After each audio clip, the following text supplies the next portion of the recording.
Alors, Charles Blé Goudé, président du COJEP, nous accompagne maintenant. Il arrive maintenant pour la première partie de ce temps d'antenne. 2 ans après son retour en Côte d'Ivoire, quel bilan personnel et politique? L'homme sera avec nous pour aborder également plusieurs sujets. On parlera de son regard sur la révision du processus électoral. On aura son point sur le franc CFA. On aura son point sur tout ce qui se passe au niveau donc de la remise en forme de la ville d'Abidjan. Et puis au côté international, son point de vue sur le retour du président Donald J. Trump à la Maison-Blanche. Charles Blé Goudé, président du COJEP, est avec nous. Bonsoir Charles Blé Goudé. Bonsoir. Merci d'être là. Je vous en prie. Alors, 2 ans après votre retour en Côte d'Ivoire, on essaiera de faire un bilan. Vous avez eu sur plusieurs plateformes à vous exprimer. Mais récemment, une sortie m'a quand même un peu intriguée. Vous disiez, si je ne suis pas celui qui a été choisi, je vais mouiller le maillot pour celui qui sera choisi. Quand on sait que vous disiez, il n'y a pas bien longtemps, que 2025 ne se fera pas sans moi, finalement, que comprendre? Comprendre que vous avez en face de vous un homme politique, pas seulement d'ambition, mais un homme qui a une vision, donc qui ne réduit pas tout à sa personne, qui se prépare pour aller à des élections, mais qui prévoit tous les plans qu'il faut. Le S6 ce n'est pas moi, ce n'est personne, ce n'est pas de moi, ce n'est pas ma philosophie. Cela ne veut pas dire que je renonce à mes ambitions. Je veux dire, au cas où il y a des obstacles, comment je les contourne. C'est ça aussi la politique. Donc, quand on m'a demandé, et si vous n'êtes pas candidat, je ne vais pas brûler la Côte d'Ivoire parce que je ne suis pas candidat. Les Ivoiriens auront là l'opportunité de voir quelqu'un qui n'est pas prêt à mettre leur vie en danger juste pour sa personne. C'est ça aussi faire la politique. Parce que, au bout du compte, nous nous battons pour qui? Pour ce peuple-là. Je suis prêt, je suis déterminé à porter la couleur de mon parti pour que je puisse un jour diriger mon pays, mais je ne suis pas prêt à tout pour ça. Très bien. C'est ce qu'il faut comprendre dans cette expression. Très bien, Charles Blé Goudé. Herman, question. 2005, elle a dit, entre autres, ne se passera pas sans... 2025. 2025, autant pour moi, c'est une question qui est non négociable, vous l'avez dit, et vous l'assumez, vous avez dit. Vous l'avez plusieurs fois martelé d'ailleurs. Alors, à 1 an de la présidentielle de 2025, quels sont les thèmes qui, selon vous, ont plus de pertinence dans l'offre politique actuelle en Côte d'Ivoire, ou même au plan national et international? D'abord, quand on dirige ou quand on veut diriger, c'est qu'on a un projet. Bien sûr. Un projet qui tienne compte des préoccupations de ceux qu'on veut diriger. Donc, instaurer une gouvernance de redevabilité. On ne dirige pas pour soi. On est d'accord. Les Ivoiriens ont des préoccupations au niveau de leur santé. Je pense que cela va beaucoup compter parce qu'au cours de toute cette année, je vous ai vu ici débattre de la CEMU, c'est-à-dire un système qui a été mis en place pour faciliter les soins aux Ivoiriens.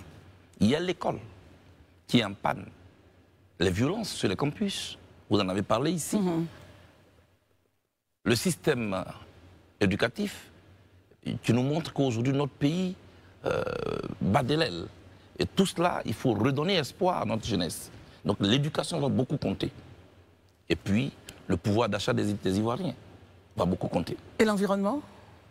L'environnement sociopolitique? Non, l'environnement, avec tout ce qui est comme l'écologie et tout cela. Oui, bien sûr. Il ne m'a pas demandé de parler de tous les thèmes. Ah, il m'a dit quelles sont les priorités. Très bien. Je n'ai pas dit que ce n'est pas important. Une thématique peut être importante et elle peut ne pas être prioritaire. Tout à fait. Moi, je dirigerai par les priorités et l'essentiel, je l'ai déjà dit. N'oubliez pas que c'est ça, mon leitmotiv. Dirigé par l'essentiel et les priorités. Daouda? Monsieur Charles Blé Goudé, l'année passée, pratiquement à la même date, votre meeting à la place CPA a été reporté. Cindy, parce qu'ils disent qu'il y avait une situation sécuritaire. Vous êtes inscrit dans la droite ligne de l'État ivoirien. Aujourd'hui, vous partez à Gagnois. Est-ce pour ne pas qu'on la reporte encore ou bien qu'est-ce qui vous pousse à aller à Gagnois cette fois-ci? Est-ce que par principe, on n'aurait pas pu le faire à la même place CPA de Yopougon? Réaction? La politique que je vais faire, c'est diriger autrement. Je ne cherche pas à braver qui que ce soit. Je suis arrivé en Côte d'Ivoire, je suis ivoirien. J'aurais pu faire cette cérémonie à Korogo, à Divo. Partout en Côte d'Ivoire. Partout en Côte d'Ivoire. Pourvu que ce soit en Côte d'Ivoire. Gagnois fait partie de la Côte d'Ivoire. L'année passée, c'était à Abidjan. Cette année, c'est Gagnoa. L'année prochaine, ça va être ailleurs. Oufo-Boigny faisait ici les fêtes de l'indépendance de manière tournante. Nous sommes sur son chemin, n'est-ce pas? Vous devez nous encourager. Vous êtes sur les traces du fouet maintenant, comme les autres. Aïcha, Comme question? Il y a les autres qui sont sur les traces du fouet Boigny. Qui? Oui, les oufouettistes. Vous, si vous êtes sur les traces, vous reconnaissez en tant que revendiquant en tant que oufouettiste? Non. Être sur les traces de Oufo-Boigny ne veut pas dire qu'on est tous oufouettistes. Ceux qui applaudissent De Gaulle parce qu'il a sauvé la France à un moment donné n'est pas trop de gaullistes. Mais ils reconnaissaient le combat que De Gaulle avait mené quand il a replié sur Londres pour sauver la France de l'occupation allemande.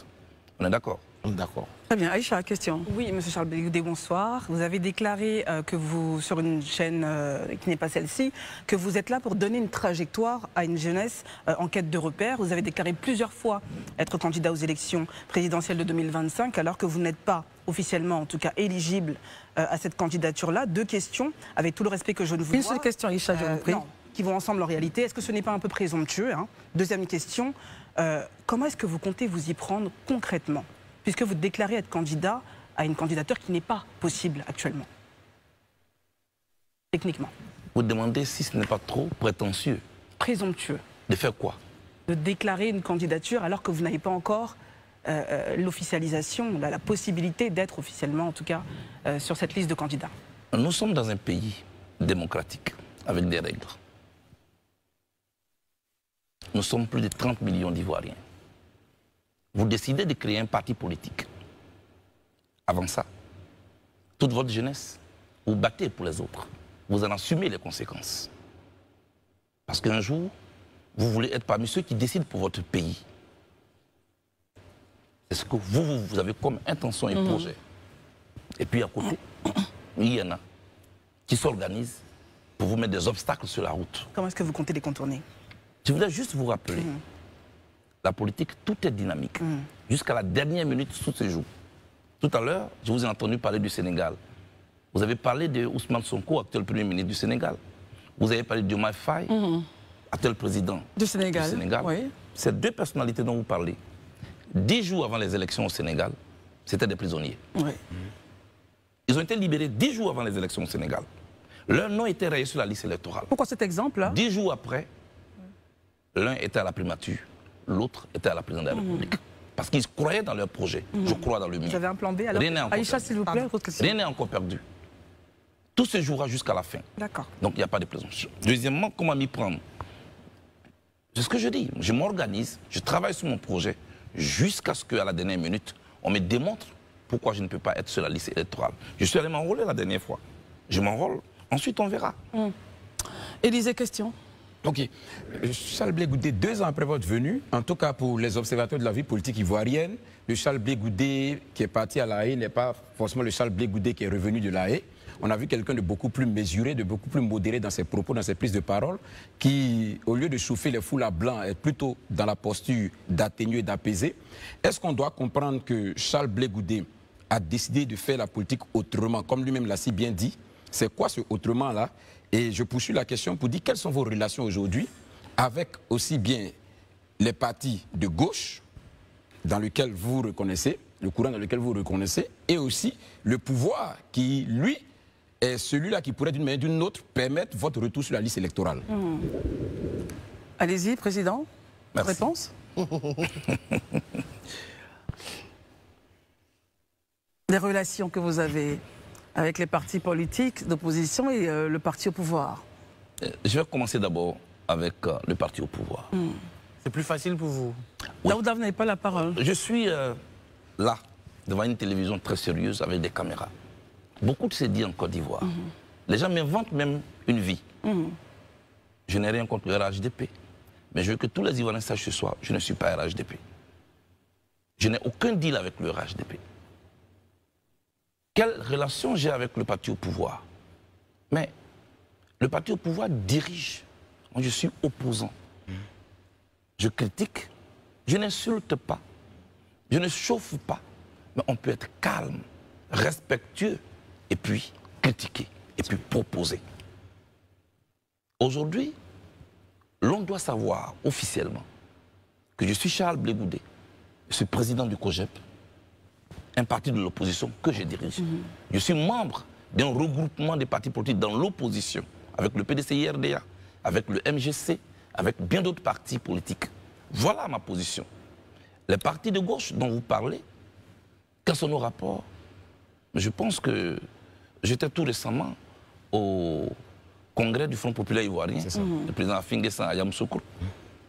Là-bas, il y avait le MGC, il y avait le PPACI qui avait envoyé une délégation. Et puis, avant ça, quelques mois avant, j'ai reçu une délégation du PPACI au bureau, au siège du COGEP. Vous savez, faire le choix de s'assumer ne signifie pas une cessation de collaboration. Il y a trop d'émotions dans ce pays et moi, je ne mange pas. Il y a nos sentiments et puis il y a nos responsabilités. Nos sentiments, c'est j'aime, j'aime pas, je suis en colère, je ne suis pas en colère, je suis content. Ça, ce sont des sentiments. Je ne lui parle pas, ça, ce sont des sentiments. Nos responsabilités, c'est ce que nous avons à faire dans un pays comme le nôtre qui sort d'un traumatisme. Il ne faut pas l'oublier. Quand vous cartographiez la Côte d'Ivoire, quand vous voulez comparer notre pays à d'autres pays, n'oubliez jamais d'où nous venons. Alors Christelle, nous venons de très loin. Ici, il y a eu des veuves, il y a eu des veufs, des orphelins, des amputés. Tous ceux-là aujourd'hui ont besoin d'une classe politique qui peut leur donner de l'espoir pour ne plus retomber dans ce que nous venons de vivre. Le dire et se battre pour renforcer la cohésion sociale ne m'amène pas à renier mes convictions. Très bien. Herman, à voir. Le 9 novembre dernier, à Chablais-Goudé, cela faisait 20 ans que l'armée française avait ouvert le feu à l'hôtel Ivoire sur des manifestants qui défendaient la souveraineté de la Côte d'Ivoire, faisant ainsi des vingtaines de morts, souvent on parle même de soixantaine de morts et de nombreux blessés, qui réclament toujours justice. Sauf information contraire, qu'est-ce qui a expliqué récemment ce silence total sur cette commémoration du COGEP et même de vous-même? Est-ce parce que Charles Blé Goudé soigne son image en Europe, comme le titraient certains confrères internationaux comme Jeune Afrique, quand on sait que vous avez rencontré M. Richard Young, directeur adjoint Afrique chargé des actions extérieures de l'Union européenne? Merci. Je retiens le substrat récemment. Je retiens l'adverbe récemment. Pourquoi? Ce qui voudrait dire, il dit qu'est-ce qui explique votre silence récemment? Ce qui veut dire, avant cette date du 9 novembre dernier, il y a eu d'autres célébrations au cours desquelles j'aurais fait du bruit. Ce qui n'est pas le cas.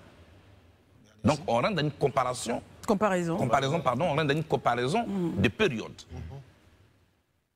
Deuxièmement, ne pas avoir célébré le 9 novembre dernier ne veut pas dire que je suis de ceux qui ne veulent pas que la vérité soit sue. Ce n'est pas parce que vous ne voyez rien se passer qu'il ne s'est passé rien. Éclairer nos lanternes? L'antenne que je vais éclairer est que nous nous battons pour que soit reconnu ce fait sans bruit. Il y a eu des Ivoiriens qui ont été tués devant l'hôtel Ivoire. Vous savez, l'histoire, pendant que des faits se déroulent, au moment où c'est encore frais, on n'appelle pas l'histoire. C'est le présent. Et l'histoire a un tribunal sans appel, tôt ou tard. Ceux qui ont perpétré ces crimes devant un peuple qui était au menu, ce tribunal aura lieu, tôt ou tard. Donc, votre silence était expressif. C'est l'expression que vous Mais je préfère ne pas en parler parce que chaque fois qu'on parle de cet épisode, j'ai mal. C'est moi qui étais à la tête. Et ces jeunes gens qui sont venus là, ils étaient venus juste parce qu'ils voulaient leur souveraineté. Ils n'avaient même pas de fusil et ils ont été tués. Je suis calme. Je pense que ce sont des sujets qui seront abordés. Je ne veux pas en faire du bruit autour. Daouda, question? Monsieur Charles Blé Goudé, il y a une question qui tourne dans la tête de tout le monde. Et beaucoup d'observateurs disent que Charles Blé Goudé, il se faisait appeler à son temps le menuisier coiffeur. Le quoi? Le menuisier coiffeur. Le menuisier Lui, il comprend très bien de quoi on parle. Voilà. Donc concrètement, il y a certains qui estiment que M. Charles Blé Goudé est un roublard. Excusez-moi le terme. Non, roublard. non, allez-y. Voilà, le terme c'est un roublard. Il est en train de nous amadouiller finalement. Charles Blé Goudé n'a pas changé. M. Charles Blé Goudé, vous avez la caméra devant vous. Les Ivoiriens vous regardent. Est-ce que Charles Blé Goudé a changé? Il faut d'abord donner un sens à ce que vous appelez changer. Qu'est-ce qu'il y a dans le mot changer? Peut-être qu'il va développer. Non, parce qu'ils estiment que là, actuellement, M. Charles Blé Goudé, il est un peu coincé, il a ses comptes qui sont gelés, il est toujours condamné, donc il va essayer de faire les yeux doux au parti au pouvoir pourquoi on lui lève tout ça et après, sa vraie nature, la vraie nature de Charles Blé Goudé va sortir, le général de la rue. Monsieur Daouda, réaction? Moi je ne négocie pas mes droits. Mes droits sont des acquis. Ceux qui jouent avec la justice pour me priver de mes droits, moi je ne négocie pas avec eux. Mes droits sont mes droits. En mars 2014, le gouvernement de mon pays a estimé que les juridictions de la Côte d'Ivoire n'étaient pas à même de me garantir un procès équitable ici en Côte d'Ivoire. M'ont donc transféré à la Cour pénale internationale. Là-bas, j'ai été acquitté après plusieurs années de procès. En première instance, le procureur a fait appel. Nous avons été acquittés le 15 janvier 2019. Le 31 mars 2021, la chambre d'appel de la Cour pénale internationale a siégé et a confirmé définitivement mon acquittement. Nebis indem. C'est un principe classique de droit qui stipule que nul ne peut être poursuivi, ni jugé, ni condamné pour des faits pour lesquels il a été jugé. En Côte d'Ivoire, on me colle un procès. Et puis on me condamne. On me juge d'abord par contumace. Je ne suis pas juriste, mais j'ai beaucoup appris à ce pays. Pour juger quelqu'un par contumace, il y a deux conditions. La première, il faut que les juridictions ne savent pas où il se trouve. Tout le monde savait que j'étais à la Cour pénale internationale. Je ne pouvais pas être à la Cour pénale internationale et être en Côte d'Ivoire. Je n'ai pas le don d'ubiquité. Deuxièmement, il faut que l'absence n'ait pas des raisons valables. La raison pour laquelle on m'a conduit à la Cour pénale internationale n'était-elle pas valable? Alors, je considère cette condamnation comme politique. C'est pourquoi j'ai fait moins de bruit autour. Voilà ce que je voulais vous dire. Maintenant, est-ce que Charles Blé Goudé est roublard? Moi, je ne fais pas la politique pour mes adversaires qui pensent me tenir. Personne ne peut me tenir. Je fais la politique, je vais à mon rythme. J'ai cartographié la situation de la Côte d'Ivoire.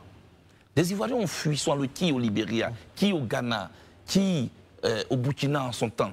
Aujourd'hui, tous ces pays qui sont autour de nous sont en guerre, sont dirigés même par des militaires.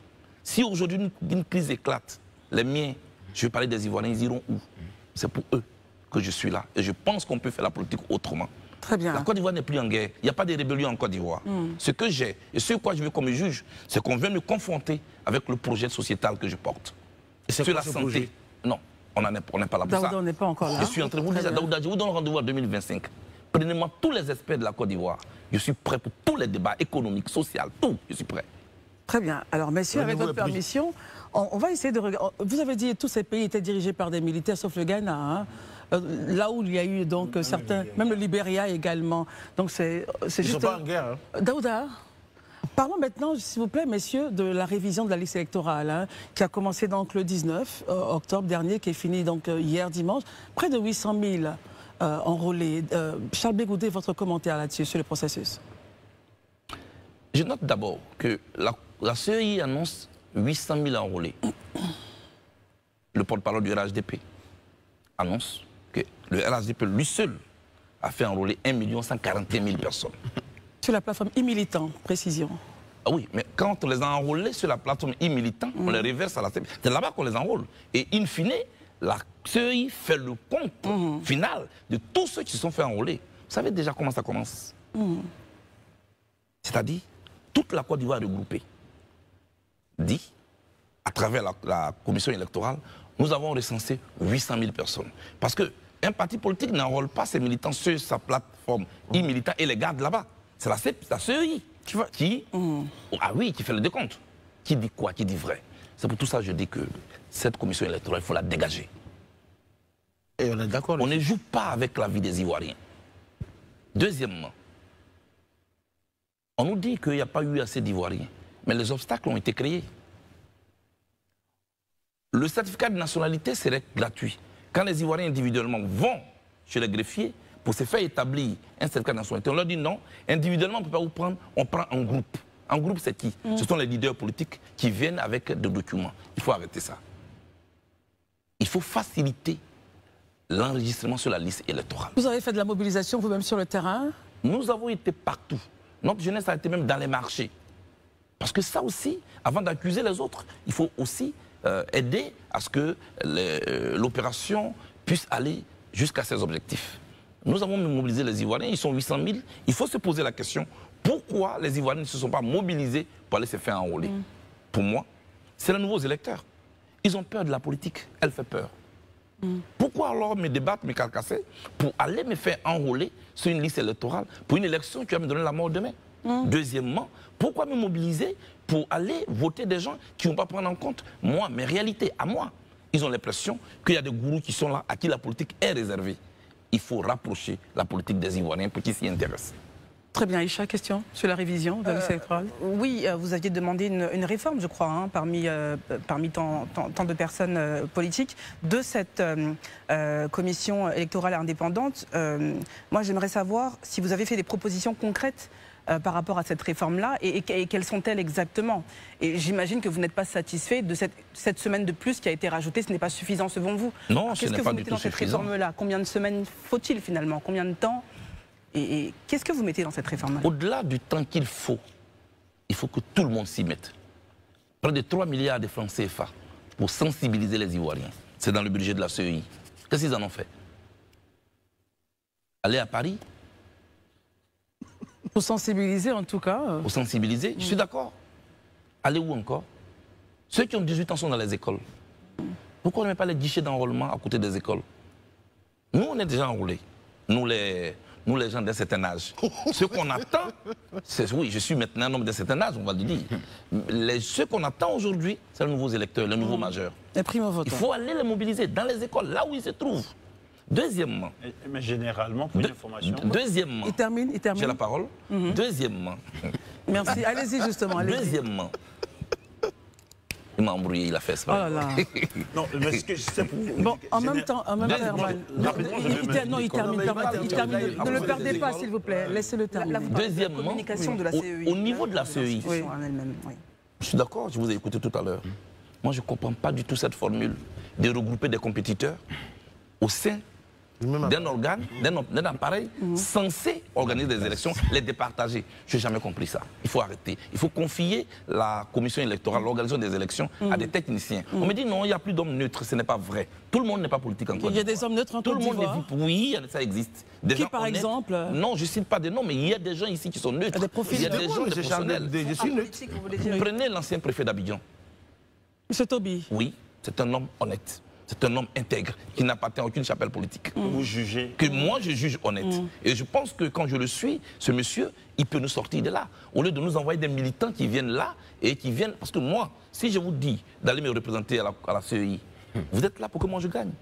Si mon adversaire lui demande d'être sa représentante, elle est là pour que mon adversaire gagne. On ne pourra jamais s'entendre. Même à la CEI, il n'y a pas de représentants des candidats indépendants. Voilà des limites. Tout le monde n'est pas politique dans ce pays. Il faut que les partis politiques arrêtent de faire croire que la vie se limite aux portes de leur chapelle. Donc vous proposez qu'on revienne à une formule, qu'on soit à une formule où il y a des personnes qui seraient neutres. Tout à fait. Et il en existe en Côte d'Ivoire. Très bien. Élisée, il nous reste 2 minutes avant la fin de la première partie, mais vous restez pour la seconde partie juste un peu. Élisée, sur la révision de l'enrôlement. D'accord. Moi, je veux carrément revenir, M. Charles Blé Goudé, sur le processus tel que mené. Est-ce que vous pensez que c'est vrai, la CEI a reçu des budgets pour sensibiliser et tout ça. Mais les politiques ont-ils, ou du moins méritent-ils, de s'inviter dans la sensibilisation, dans la mobilisation? Est-ce qu'il n'y a pas quelque part un laisser-aller après pour subir un chantage par la suite? Parce qu'on a l'impression que les politiques qui, eux, ont leurs représentants au sein de la CEI, ne mobilisent pas forcément les militants et au dernier moment trouvent que non, les choses ne sont pas faites dans les règles de l'art. Est-ce qu'à ce niveau, vous ne pensez pas qu'il y a quelque chose à faire? Honnêtement. La CEI a eu le budget pour mobiliser les Ivoiriens. Il ne faut pas politiser l'enrôlement sur la liste électorale.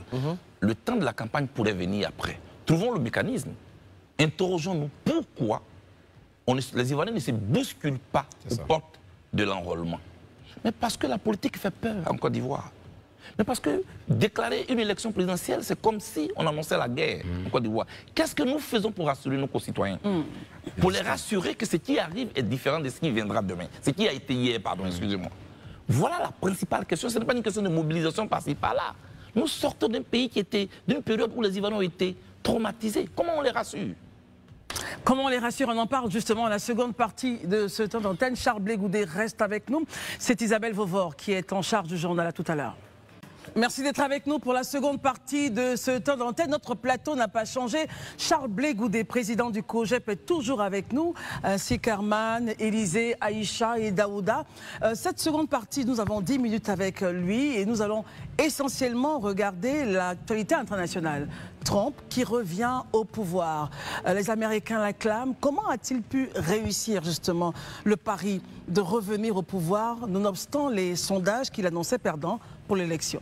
Au-delà des sondages, un tourbillon judiciaire, près de 36 procès, des témoignages. Trump a gagné parce qu'il a parlé aux Américains. Il a parlé à l'Amérique de leur quotidien, de leur sécurité, de leur pouvoir d'achat, du social américain.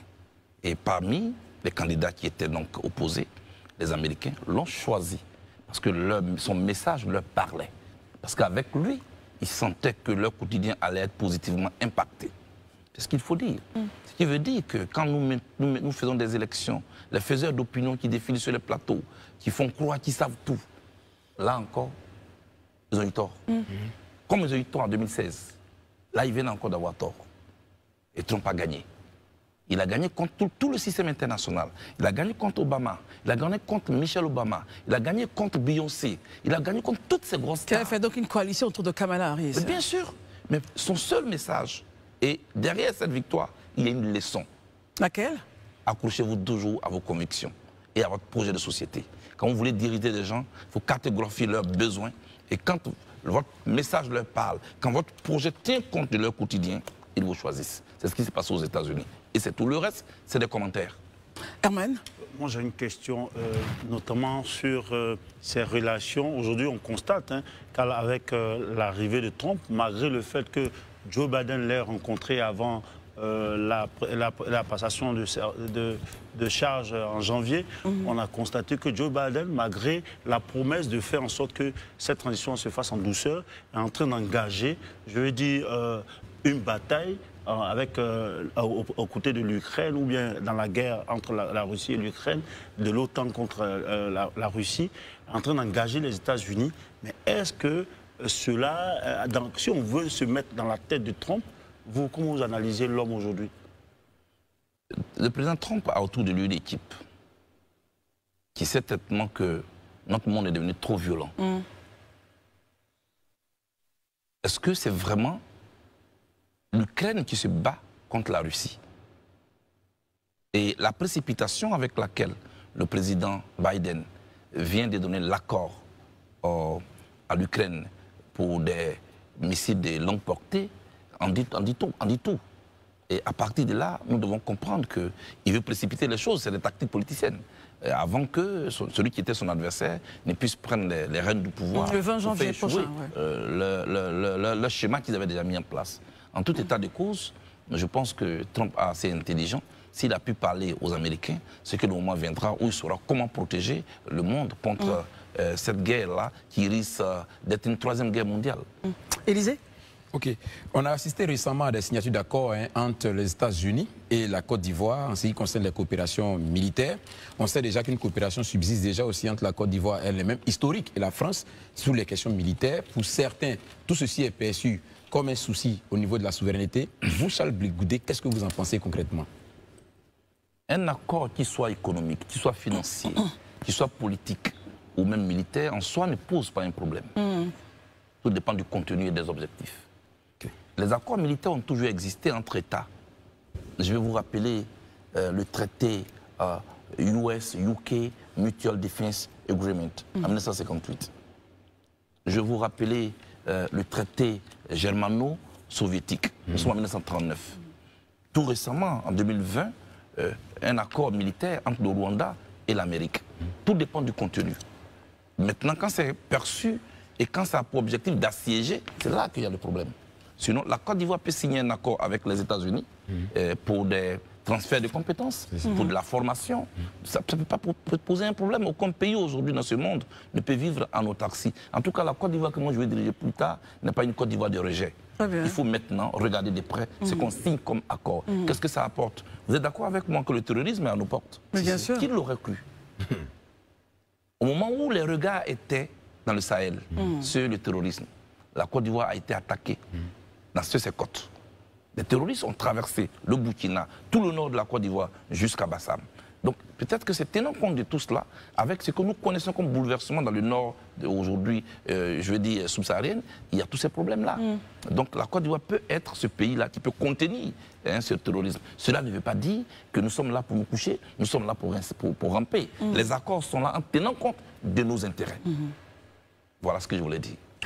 Aïcha? Oui, M. Charles Blé Goudet, quid de la France et cette nouvelle relation militaire, on va dire, avec notre pays, la Côte d'Ivoire, le retrait du 43e BIMA, mais tout de même des relations de coopération que l'on maintient d'un point de vue militaire aussi. Qu'est-ce que vous en pensez?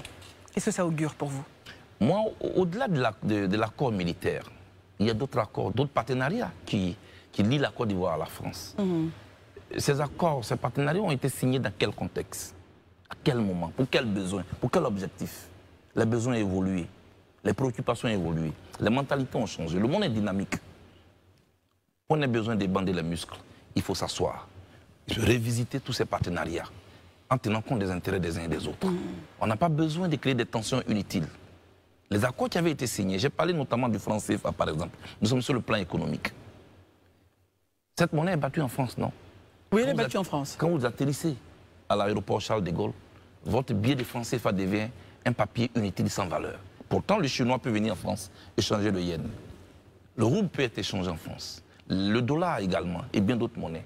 Mais le franc CFA même n'a aucune valeur en dehors de sa zone. Il faut revoir tout ça. Le dit n'est pas être contre un pays. Le dit, c'est qu'il y a des gens qui ont pris conscience, qui estiment qu'il faut voir les choses autrement. C'est pourquoi je pense que les différents partenaires doivent s'asseoir, évaluer les partenariats qui avaient été signés et aujourd'hui les revoir, les adapter. Je le répète encore ici. Ce qui ne s'adapte pas disparaît. Daouda, question. Ce qui ne s'adapte pas disparaît. Donc, M. Charles Blé Goudet, aujourd'hui, ceux qui se plaignent aujourd'hui de la présence de bases militaires, de drones américains en Côte d'Ivoire et autres, qu'est-ce que vous pensez de ceux-là? Et c'est leur pays. Et ils ont voté un gouvernement qui est au pouvoir et qui a le devoir de les défendre. Ils ne comprennent pas pourquoi des drones d'un pays étranger est sur leur pays, sur le territoire. Ils ont raison de s'interroger. Il appartient maintenant au gouvernement, dans une gouvernance de redevabilité, de leur expliquer pourquoi ces drones sont là. Le dire, c'est un devoir d'expliquer aux uns aux autres pourquoi c'est ainsi. Ce n'est pas parce qu'ils sont contre les États-Unis d'Amérique. Ils veulent comprendre. Ça aurait été des drones béninois, ça aurait été des drones... On aurait eu la même réaction? On aurait eu la même réaction. Ils cherchent quoi là? Donc il faut expliquer. Il faut une campagne d'explication. Il ne faut pas se croire au-dessus des autres. Ceux qui nous dirigent ne sont pas au-dessus de nous. Ils nous dirigent pour nous rassurer. Donc il faut une campagne d'explication, à mon avis. Très bien. Alors, on a terminé ce plateau. Mais est-ce que depuis que vous êtes arrivé en Côte d'Ivoire, vous avez eu peut-être, enfin vous me direz, est-ce que vous avez échangé peut-être avec un envoyé du président de la République? Quelle est la démarche? Ou est-ce qu'il y a des démarches dans les deux sens? On aimerait juste savoir. Moi, je voulais ici, avant qu'on puisse terminer cette émission, Oui. Ceux qui parlent de moi, ils ne me connaissent pas. Est-ce qu'ils savent ce que moi j'ai enduré quand le 17 juin, mon voisin partait en Côte d'Ivoire et que moi je restais là et que je ne savais à quel sein me vouer? Est-ce qu'eux, ils savaient ce que moi, ma famille a enduré en ce moment-là? Pendant tout ce temps? Ils ne me connaissent pas du tout. Ils ne savent pas ce que j'ai enduré. Ils répètent ce qu'on leur dit de répéter sans me connaître. Je suis un homme attaché à ses convictions. Oui, le chef de l'État de Côte d'Ivoire, à un moment donné, m'a dépêché son chef de cabinet à La Haye. Depuis que je suis arrivé, on n'a pas encore eu de contact. Et c'était pourquoi, justement? C'était pour qu'on parle de mon passeport. Si on m'a amené, on me dit non, mais si le chef de l'État a envoyé son chef de cabinet, ça veut dire qu'il y a un deal entre eux.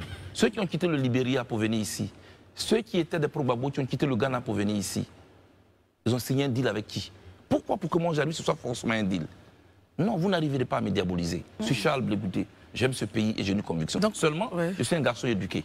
Quand je dis merci, et je voulais ici saisir votre micro, pour dire encore merci au chef de l'État, qui malgré les oppositions que nous avons eues, m'a permis de venir en Côte d'Ivoire. Ça ne fait pas de moi un traître, ça fait de moi un homme éduqué, ça fait de moi un républicain. Là où j'ai pris la photo dans l'ambassade de la Côte d'Ivoire, où il y avait l'effigie du chef de l'État de Côte d'Ivoire en ce moment, à cette place, il y avait la photo de Faux-Boigny, quand il dirigeait. Après, il y a eu la photo du président Bédié. Après, il y a eu la photo du président Guy Robert. Après, il y a eu la photo du président Gbagbo. Aujourd'hui, c'est la photo du président Ouattara. Demain, ça peut être la mienne. Au-delà du président Ouattara, j'ai dit monsieur au président Bédié, qui m'a envoyé des délégations. C'est pourquoi ça m'a fait très mal. Je suis un homme reconnaissant quand il faut. Ça veut dire qu'on est éduqué. Donc, on ne s'est pas encore vu. Je pense que le temps fera qu'un jour on se parlera. Mais là, nous allons dans une période électorale. Bon, qu'est-ce qui va se passer? Moi, je ne sais pas. Mais pour le moment, je suis préoccupé à peaufiner mon projet de société et à convaincre les Ivoiriens pour qu'un jour, ils me portent à la tête de mon pays. Mon rôle, ce n'est pas de me battre pour rencontrer tel ou tel, mais je lui suis reconnaissant du fait que je suis venu tranquillement dans mon pays et que je vaque à mes occupations. Maintenant, pour que je lui sois beaucoup plus reconnaissant, qu'il enlève mes 20 ans et qu'il me permette de faire la politique pour que je sois candidat un jour. Ça aussi, je pense qu'il a le pouvoir de le faire. Parce que, regardez, pour finir, tous les pro-Gbagbo ont eu leur compte dégelé. Celui même que je supportais est gracié. La présidente Simone Gbagbo est amnistiée. De Goblé est gracié. Tous ceux-là ont repris leur boulot et leurs comptes sont dégelés, sauf Charles Blé Goudé. Le PPACI a eu son récépissé, sauf Charles Blé Goudé. Le MGC a eu son récépissé, Charles Blé Goudé. Et c'est moi le traître. Est-ce qu'il y a un problème quelque part? Est-ce que ça fonctionne? Non, ce n'est pas de logique là-dedans. Voilà ce que je voulais vous dire, mais une fois de plus, moi je remercie le chef de l'État de m'avoir fait venir en Côte d'Ivoire et de me laisser vaquer à mes occupations, mais je lance cet appel devant tous les Ivoiriens. Je demande une loi d'amnistie qui peut permettre qu'on puisse décrisper l'atmosphère, tourner cette page de notre crise et ce sera à son actif. Et j'ai dit. Merci beaucoup Charles Blé Goudé. Je rappelle que vous êtes président du COJEP et on a eu beaucoup de plaisir à vous avoir sur ce plateau. Les amis, on remercie donc Charles Blé Goudé, Herman, Élisée, Aïcha, Daouda. Merci d'être venus. Veuillez tout simplement vous abonner et activer la cloche de notification pour ne rien rater. Retrouvez Africa sur YouTube, Facebook, TikTok.